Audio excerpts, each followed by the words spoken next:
name is Michael Gambin and I am a driving instructor, but I am also a fleet assessor, so I assess people that are going to be given a company vehicle. I am also a medical assessor, so I'm effectively an examiner for people that have to be assessed for medical reasons. I am also a track instructor. But one of the things we do is teach people how to drive in the UK if they're coming here for either holiday or if they're planning to be a resident. And the reason for me putting this video up is because I just had a client that's come from America, landed a couple of days ago, and wanted to find out what the UK roads were about. And at the first set of traffic lights where I asked him to turn left, the traffic light was red and he's just gone to go. I've allowed him to go as far as I possibly could before using the brakes, and there was no one behind. And when I said to him, what colour is the traffic light? He goes, yeah, it's red, but there's no one coming from the right. I went, not quite the same as in America, because in America, you are allowed to turn right on red as long as it's clear. It effectively becomes a giveaway unless there are signs there to say no right turns on red. Now in the UK, he's decided to flip it round and think he could turn left, and because there are none of those types of signs, therefore he's just decided to go. Now he did get a hire vehicle and he has driven home with that hire vehicle, so hopefully he doesn't get any tickets, but this is something that obviously needs to be addressed if you are driving in the UK. You need to know the rules and the laws. If the traffic light is red, you cannot go. It does not make a difference if it is safe or clear. Red means stop. That's it, end of story in the UK. Other things that are different is obviously that we drive on the other side of the vehicle. So if you're driving on narrower roads, traditionally we will normally find that people drive too far to the left because they're basically making up the extra space because they're used to driving on the other side. The other thing that we tend to find with drivers that come over to the UK is they sometimes get confused between miles per hour and kilometers per hour. In the UK we use miles per hour, mph, so it's going to be the dial that's on the outside. Kilometers per hour traditionally will be the inside numbers. The other thing that trips a lot of people up is basically how narrow the roads are. Most of London is based on old Roman roads, so the roads aren't particularly that wide. Obviously not all of the roads are that tight, but you will come across a lot more meeting situations. And again, this is something that we do get from a lot of people that come to us for lessons, is they will say, these roads are really tight, I don't like them. So if the obstruction is on your side of the road, you must give way to oncoming vehicles. If the obstruction is on both sides of the road, then no one has priority. Confusing. So it's almost like a first come first served, but look at the other person's car language. If they're letting you go, they might move over towards their curb, they might flash their lights at you, or they may wave you on. If they move into the middle of the road, then they are going. So let's go for a little drive. Now, other things to expect are roundabouts. There are lots of roundabouts, and again, this is kind of a bit of an ongoing joke with the clients that we get, in particular from America, that they hate them. I've seen a couple of videos that people have shown me about the dreaded roundabouts, and in particular the one that's in Swindon, which is called the Magic Roundabout. But it's nothing to really stress about. If you are from a country where you do have roundabouts, obviously flip it around for the majority of cases. So you must give way to anyone which is coming from your right hand side. The best way to think of it is if anyone's going to touch the path of the road that's ahead of you, you should be giving way to that vehicle. If they aren't going to touch that part of the road, so if they're coming from your right and they're indicating left, then you can go because they're not crossing your path. Now here I'm coming up to a stop line, obviously international sign, octagonal with stop written in it in English. Pretty much every single country in the world uses stop signs, whether it be in English or their own native languages. So it's a sign that most people will see. The other type of sign that we have at the end of roads, which isn't always commonplace, is give way, which is an upside down triangle. Sometimes it has give way written in it, but not all of the time. As long as it's an upside down triangle, that is a give way. So that shows that you're coming up to the end of a road. So you must give way to anyone that's on the major road. Now here, I'm going to allow this car to come out from the left, simply because I'm not going to make up much ground here. I can see that there's traffic up ahead, so there's no real rush. Now, what you will find, in particular driving in the cities, is people tend to be in a rush all of the time. If the traffic light goes amber and you haven't already started to move, people may beep you. Don't let it stress you out. Unfortunately, it is quite commonplace that you do get some impatient drivers. But the one thing that we don't often do is basically beep. We only really use our horn if somebody is basically endangering us, or commonly, and again not officially, if somebody's not doing what they should do at, say, a traffic light. I dare say we've all probably seen in every country people use their mobile phones and the traffic light's gone green, but they're not paying attention and they're not moving. Unfortunately, that happens in the UK as well. But it's important to remember that if you are touching your mobile phone, and unless it's in a cradle, it is an offence in the UK. It's 6 points and it is a fine as well. So if you have a UK licence, those 6 points will go on to that fine, onto your licence, and the fine will come through the post. If you are driving internationally, they do have the rights to track you down and issue the fine. Your points will effectively go onto a database. So if you do come back to the UK, then they will still know that your points are enforceable, and they will stay on your licence for 3 years. While we're waiting here as well, just to talk you through some other bits and pieces, the speed limits also are in miles per hour. In urban areas, so where there's plenty of houses, an area like this, traditionally the speed limits will be 30 miles per hour, and you won't see 30 miles an hour signs. The way that we can tell it's 30 is the street lights. If there are street lights, then it's 30. If there are no street lights, then the speed limit, unless indicated otherwise, is national, which is a white circle with a black stripe, like in this picture here. If it's national speed limit on a single carriageway, so where there's no hard division between you and oncoming vehicles, so just a white line, if that, then the speed limit for cars is 60. If you're on a dual carriageway, so there's a division between you and oncoming vehicles, then the speed limit for cars is 70 miles per hour. So remember, if there are no street lights and there's no signs to indicate otherwise, it's national speed limit, so 60 or 70, and if there are street lights, then it's 30.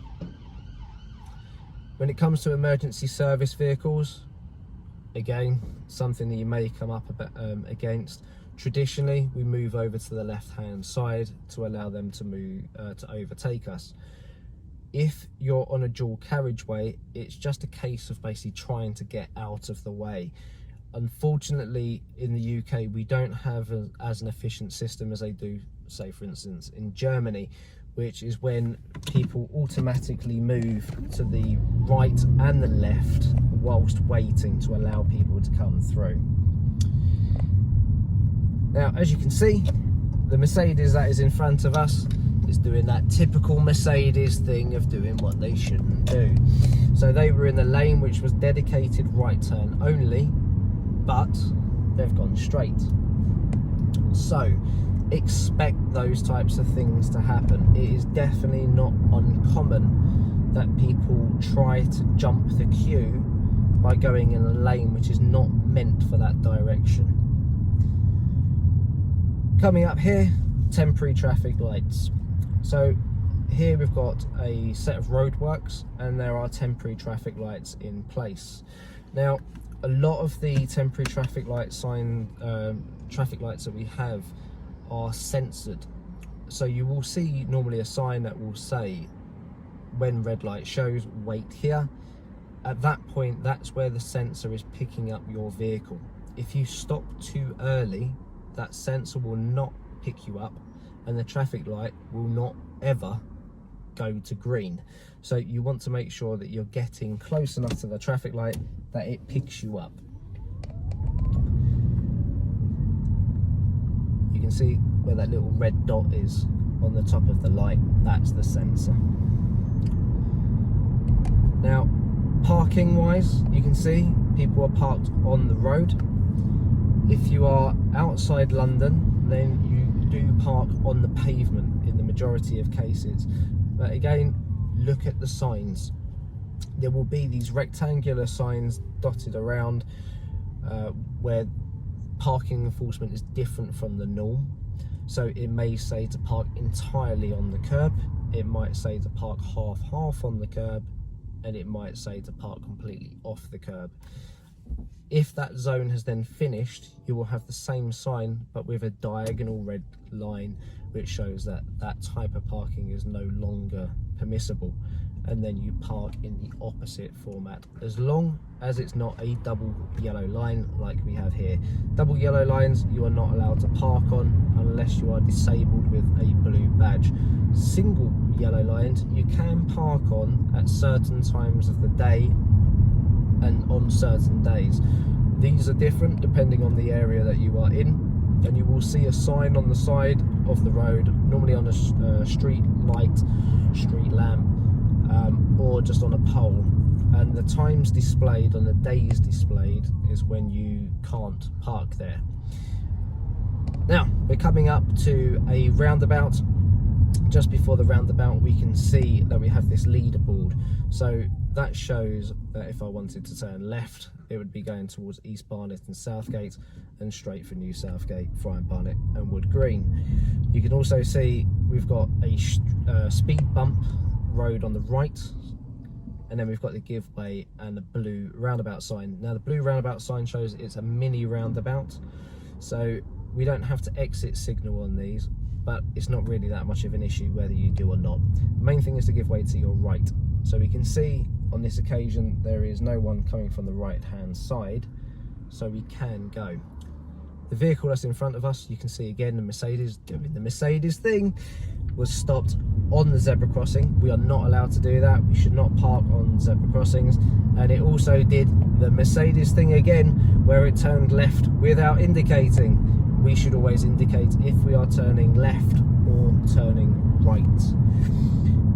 Now we've got the bus on the opposite side of the road, so we need to be a little bit cautious of that, just in case it pulls away. They will use their right indicator when they are trying to pull away. Now, unless you are on a dual carriageway, whenever a bus has got its indicator on, you should let that bus pull out. If you're on a dual carriageway, then it's not normally safe to. If you can though, go into the overtaking lanes to allow them to come out.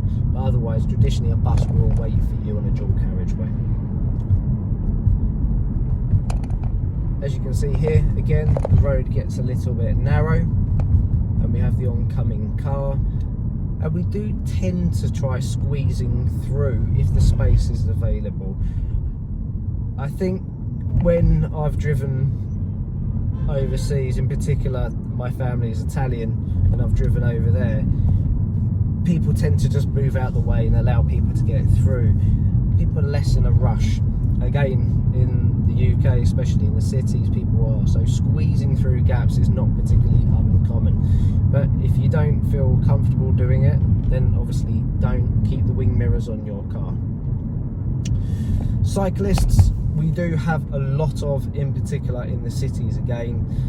Now, the cyclists have priority over cars in the new hierarchy system, which is basically a new system that was put into play for the highway code. In Australia you have the road rules and so on in America and other countries, and it's basically the rule book. Now, if it's a 50-50 situation, the cyclist has priority, and if you want to turn left or turn right and there's a cyclist that is wanting to go past you on that side, they have priority, even though they're coming from behind. So it's really important that you check your mirrors. Again, we're coming up to another roundabout, and at this roundabout I'm going to be turning left, which is the first exit. Now this is a bigger, busier roundabout. So again, I am looking to my right hand side. I want to know what's going on over there as early as I possibly can. And there are 2 lanes. Now, even though I'm going to be in the left lane and somebody might be in the right, we still can't go. It doesn't make a difference that they're in the right lane. So I can see that there is nothing on my right hand side, so I can then go. And I want to get early position for this junction. Obviously this is local knowledge. If you are using a sat nav, beware that you may have these double junctions. And again, constantly checking that left mirror, because even though that left lane was supposed to be for left from local knowledge, there are no road markings to show that. So again, we need a double check. I'm sure you will do that anyway, but trust no one. Like I said, especially in cities, people will try to do everything they can to get to their destination quick. I'm not saying everyone, but it's very, very common. Again, we are going to be coming up to another roundabout here, and you can see already, and this is not particularly an overpopulated area when it comes to roundabouts, but we do like roundabouts in the UK. Once you get used to the system, it does speed things up. You only have to give way to that right hand side, and we can use blockers. So if a car's coming from the junction opposite wanting to go straight, I know I can go, because anyone coming from my right can't. So it's safe, I can then go. And again, we want to exit signal here by using the left indicator to show that we're coming off. Now if you're driving on motorways or dual carriageways, you will have green signs for dual carriageways, which are A roads, and blue signs for motorways. Now there isn't really much difference between the two when it comes to drivers of cars, because the speed limit is 70 on both. Where the differences come in is, number one, other vehicle types speed limit do vary. So a truck, for instance, on a motorway can do 60, but on a dual carriageway they can only do 50. So being aware of other people's speed limits is important, and that's why I've put this graph up here so you can see. Now I'm going into a 20 zone. 20s in cities are becoming more common. Excuse me. Traditionally they were used in school zones or park zones, but now they're turning boroughs into 20 zones. So if you're driving in London, for instance, almost the entire of central London is 20. Also, things to take into consideration is things like congestion zones. So in some cities, again, London being one of them, Birmingham as well, where they've got like a ULEZ system. So if you use a higher emission vehicle, you do have to pay per day. Plus in central London you also have the congestion zone, so pretty much everyone has to pay that unless you're in an electric vehicle. Electric vehicles in the UK are becoming much more commonplace, and the charging infrastructure is starting to come on nicely, although it is not, again, uncommon for charging points to be filled up. So there are quite a few apps that you can download. I'll put a couple in the description underneath for you to see as well. So hopefully that has helped you understand what driving in the UK is all about. What I would suggest is just go through some of the basic rules, so making sure that you are aware of give way lines, stop lines, roundabouts, also who has priority in meeting situations. So all the things that we've already spoken about. With regards to traffic lights, be aware that we have a sort of conventional traffic light system of red, amber and green. When the traffic light sequence basically goes from red to green, it's red and amber together and then green. And then if it's going to red, it will be amber on its own, and then red. Amber means stop if safe to do so. Obviously in some countries, for instance in a lot of the Middle East, amber traffic light sequences isn't used the same way. So just be aware of the UK traffic light system. When you're using sat navs, make sure that they are updated properly. So again, use apps like Waze, as they are normally updated more regularly. But there are quite a few changes around the London area in particular at this present day, which is April 2022. So your sat nav may suggest that the speed limit is say 40 when it's actually been changed down to 30. So again, look out for those signs. Beware of bus lanes as well. So again, the times displayed on the days displayed is when you are not allowed to drive in it. And if it says at any time, that means you are not allowed to drive in it at any time. Again, you will get a fine through the post. I hope that has helped as a quick little video, and if you do have any questions, feel free to put a comment in the comment section below and I'll help as much as I possibly can. Otherwise, enjoy your stay in the UK and enjoy the sights. We've got some fantastic scenery, in particular when you move out of the big cities, and we've got some really nice coastlines as well. So enjoy your stay, and hopefully the rain stays away like it has done today and you get some nice hot sunny days to enjoy. All the best.